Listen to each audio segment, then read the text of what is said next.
How to write diary entry of lost spring by Annie's Young class 12 English.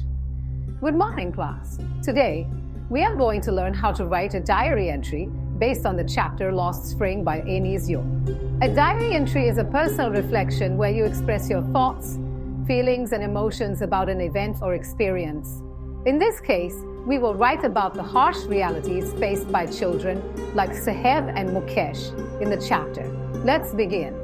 Dear Diary, today I read about the plight of Indian children forced into labor, deprived of their childhood. Annie's Jung's Lost Spring touched my heart deeply. I learned about Saheb, a ragpicker in Seemapuri, and Mukesh, a boy who works in a bangle factory in Firozabad. Despite their dreams of a better future, both boys find themselves ensnared in a cycle of poverty and exploitation. This made me reflect on my own privileges and the importance of advocating for the rights of underprivileged children.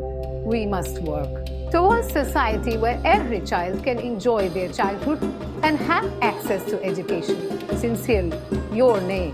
This is how you write a powerful diary entry. Remember, express your thoughts honestly, connect personally, and end with a meaningful reflection. Practice this at home, and I'm sure you'll ace it in your exams. Homework. Write a diary entry on a real-life incident where you saw child labor and how it made you feel.